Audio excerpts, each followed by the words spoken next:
இன்னைக்கு டேல காலையில் வாக்கிங்கோட ஸ்டார்ட் பண்ணி எல்லாத்தையும் கம்ப்ளீட் பண்ணியிருக்கேன். 10K முடிச்சாச்சு. நோ சுகர், 6 o'clock மேலே நோ டின்னர். மார்னிங் ட்ரிங்க்குக்கு ஓமம், கருஞ்சீரகம், வெந்தயம் இதை கலந்து ஒரு பொடி தான். இதை குடிச்சு முடிச்சுட்டு ஃபர்ஸ்ட்டுக்கு ஒரு புதினா சட்னி லைட்டாக எண்ணெய் போட்டு அதில் காஞ்ச மிளகா, கொஞ்சமாக இஞ்சி, புதினா, தேங்காய் இது எல்லாத்தையும் வதக்கிட்டு வேர்க்கடலை, புளி இது கூட வதக்கி வச்சதையும் சேர்த்து அரைச்சு சாப்பிட்டு பாருங்க.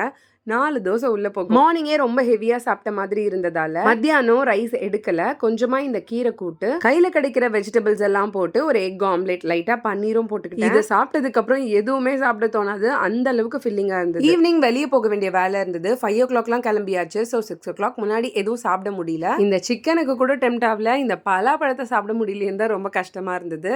பரவாயில்ல, பார்த்து. இந்த மாதிரி டைம்ல நமக்கு கை கொடுக்குற ஒரே விஷயம் வாட்டர் பாட்டில் தான். தண்ணியை குடிச்சிட்டே இருக்க வேண்டியதுதான். தண்ணி நிறைய குடிச்சா நம்ம ஸ்கின்ல தெரியிற டிஃபரன்ஸை நம்மளாலே ஃபீல் பண்ண முடியும். அவ்வளவுதான். வீட்டுக்கு கிளம்பி வந்தாச்சு. வந்த உடனே கொஞ்சம் ஸ்டெப்ஸ் ரிமைனிங் இருந்தது, அதையும் முடிச்சாச்சு. நெக்ஸ்ட் டேல பார்க்கலாம்.